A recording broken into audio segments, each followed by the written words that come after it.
Hi and welcome to Screencast 1 for Global Economics of Sport.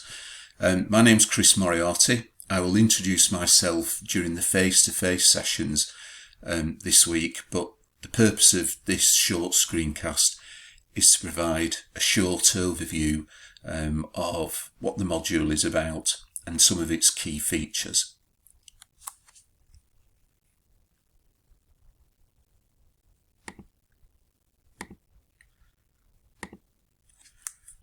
So, what's this course about? Well, we'll get into that in more detail a little later in the screencasts today, but at a basic level, it's been designed to give you a better understanding, a deeper understanding of the economics of the sports industry on a global scale.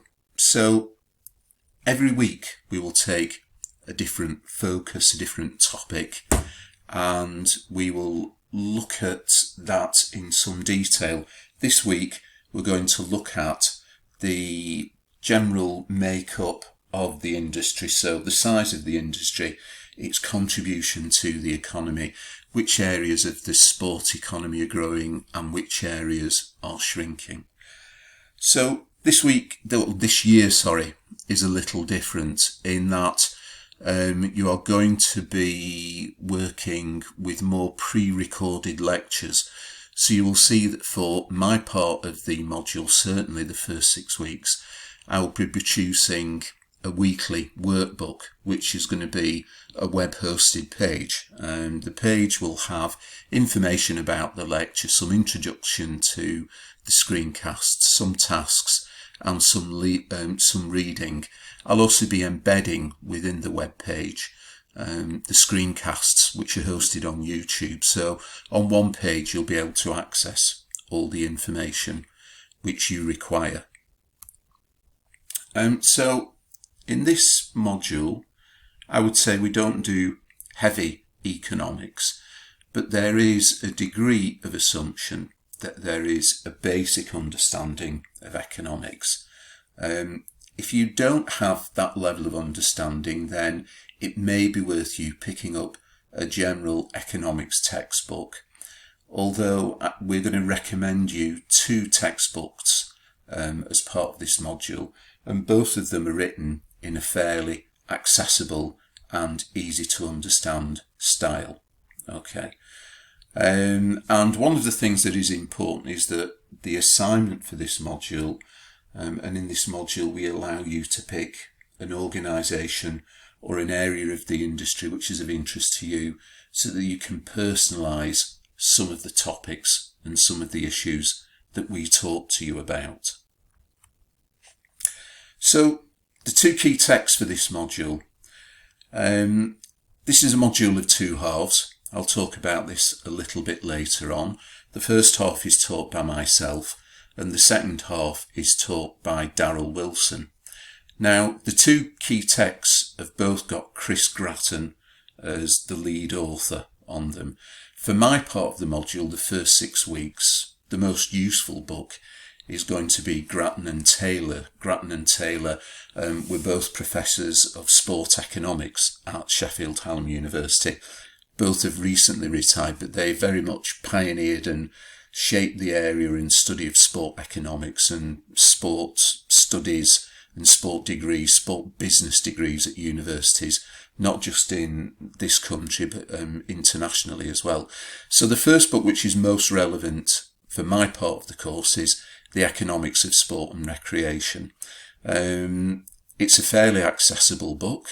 Some of it does use some economic terminology which you may not be familiar with, but it is written in a fairly accessible and easy to understand way.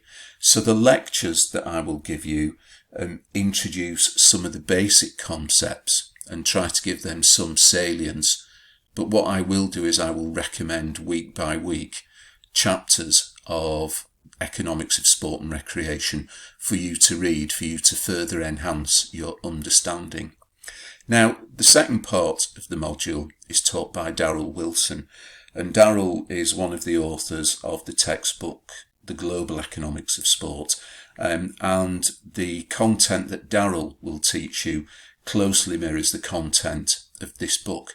Both books are available in the Shoe Library catalogue. Both are available online, that's to say they're electronic books, so you can either borrow a physical copy if and when the library reopens in current circumstances, but if not, you will be able to read these books online. You can either read them online, live online, or you can download them for 24 hours. There's no limit on how often you can download them. So you've got options of ways that you can actually access these books. Okay, so I just want to say something about the style. Some of you may be thinking about economics. Some of you may have studied economics before, and you might think that economics looks something like this. So there's lots of maths in it. There's lots of complicated stuff. And I would say we don't do maths. We don't take a numerical driven approach to economics. What we look at is that economics is a lens through which managers can view the sport industry and understand it better. So there's no maths, there's no calculus involved in this. There's a discussion of some key concepts from economics and how this helps us understand how individuals, consumers, buyers and firms, organisations, suppliers make choices about how to maximise benefits using scarce resources. So as an individual, in economic terminology, you have limited resources of your own. So time and money are the two obvious ones. So how does the availability of time and money and the cost of sport in terms of time and money affect decisions to actually participate in the sport economy? Okay.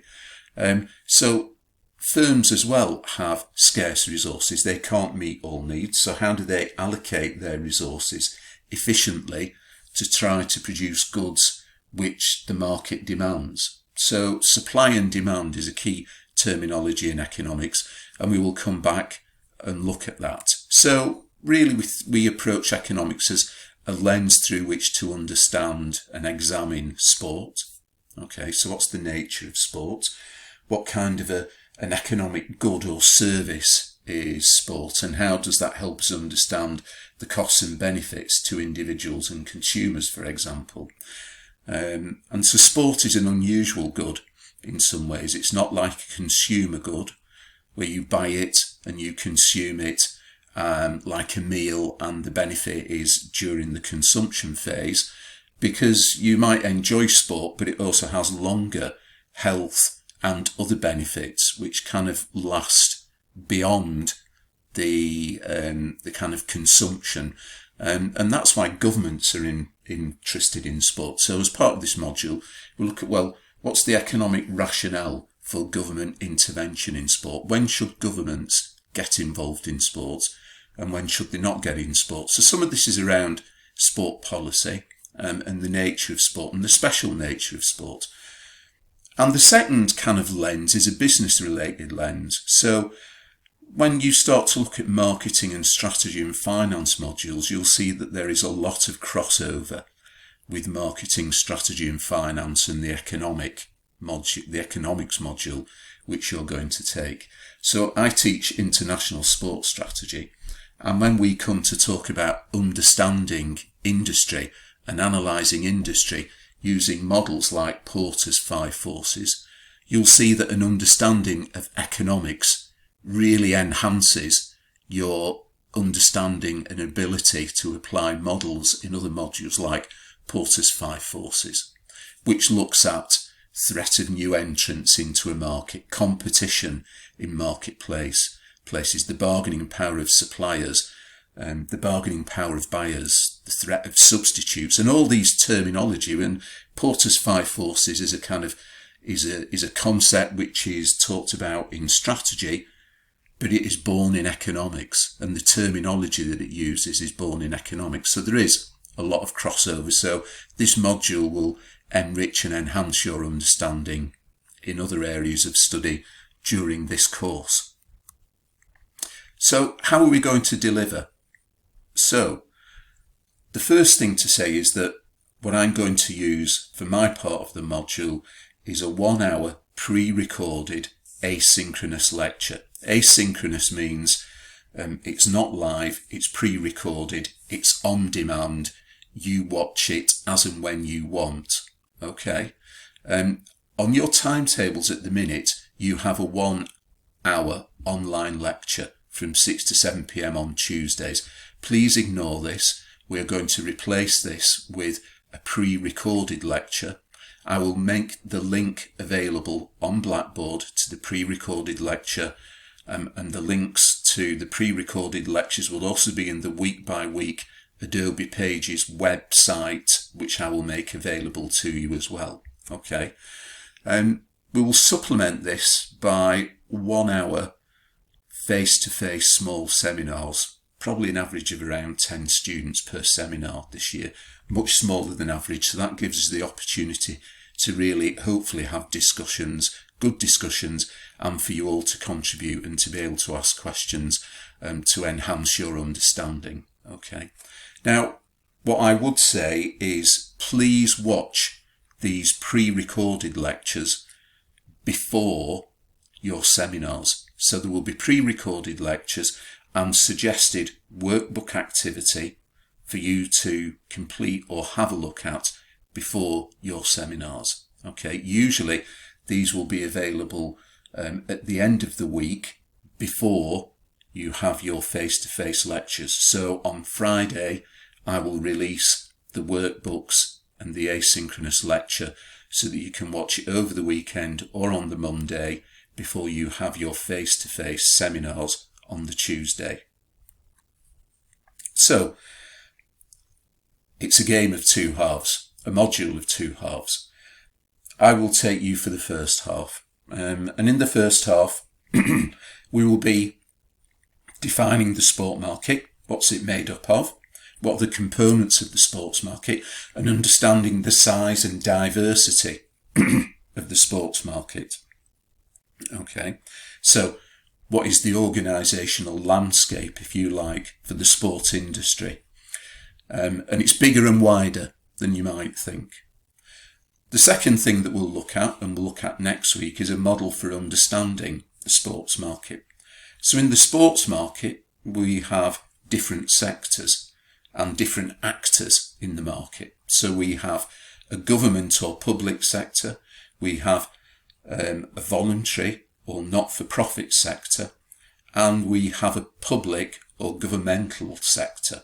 So we need to understand why the three exist, how they interact, and how money and resources flow throughout this system. Yeah, we also need to understand where individuals fit within this model. So next week we will look at a simple model for the sports market. Now, following on from this, we'll look at sport policy in countries, and we will try to understand why governments intervene in the sports market.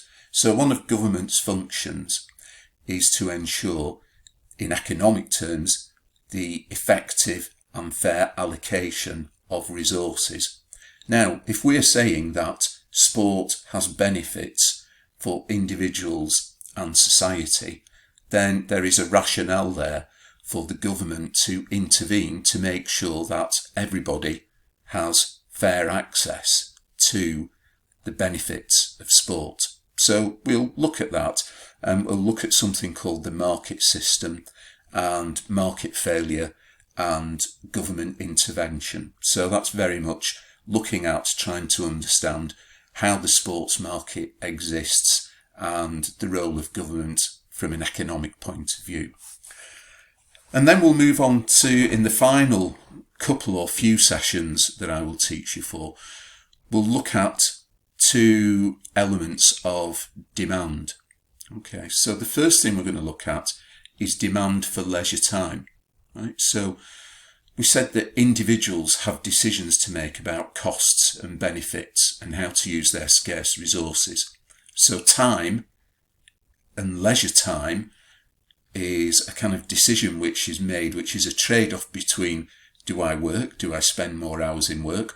Or do I take more hours in leisure? So what is the trend in leisure time over recent years? What can we see? Is it increasing or is it decreasing? Now, why is that important? Well, it's important because leisure time is the kind of parent demand of participation in the sports market. Sport is something that virtually all of us do, unless we're professional athletes or unless we work professionally in the industry. It's something that we do in our leisure time. So leisure time, if you like, is a kind of overall driver of demand for sport. So we will look at that first and try and understand what's going on with leisure time.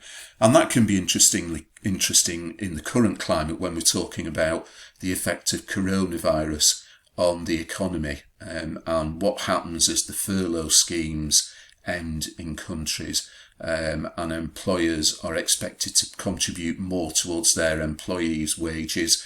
Will we see unemployment increase? So will we see more people having enforced leisure time? And what will that mean for demand for leisure, and demand for sport? There's an increase in leisure time, but these people might not have a lot of money if they're out of work to spend in the leisure market, in the sports market. So what issues does that generate for us as managers in the sport industry? And then finally, we will look at determinants of demand for sport. So in this, we will look at issues like incomes. What effect does a change in income have on demand for sport? Pricing. What about pricing? What happens if we put prices up or put prices down? How can we understand that? So economists talk about price elasticity of demand. And really that's how sensitive demand is, the quantity demanded, is to changes in price. So understanding that is important for you as managers. And then we'll also look at changes in tastes and preference, because fashions change in sport and leisure. They change across time because of social factors. They also change across a person's life cycle because their perspectives change. So we will examine that as well from an economic point of view and look at what effect that has on demand for sport. Okay, so in the second half of the module, Daryl will talk to you more about the global sports market. So that's where the kind of global economics comes in more as Daryl takes over the module. Although this week I will give you a basic overview of the global sports market and the development of the global sports market. But Daryl will start off talking about globalization of the sport market and global sport organisations. So the International Olympic Committee, FIFA, how have they developed and what's their significance? Well, the IOC, the rights owners to the largest sport event in the world, closely followed by FIFA, and other organisations who are similar. We can also look at how Nike and Adidas have grown to become truly global sport corporations. So what are the forces behind these and how have they affected the industry? How have these developments changed the dynamics of the sport industry and the sport economy? Daryl will also look at economic benefits to cities and countries of hosting major events. This is a way of rejuvenating, generating new building, new infrastructure, new finance and economic injections into areas. And he will also look at look at sports sponsorship and sports broadcasting to you. So sports broadcasting in one way is the engine which has really driven the growth of the global sport industry. As people as rights holders are able to generate more and more money from television rights and selling other rights to events or teams that they own, this has become really important, or leagues that they own as well. So Daryl will cover that with you. Okay, so this is the end of the screencast, really, the first screencast, and in the next screencast we'll move on to start looking at some of these objectives for this week. So in the next screencast I will define sport economics and start to look at the history of the global sports market. And then in the third screencast of this week, we'll look at sport as an industry and the different players, the landscape and makeup of the sport industry. And then in the live face-to-face session that we'll do this week, we'll look at definition and size of the sports economy and look at things like what's the evidence for consumer spending on sport, gross domestic product and employment.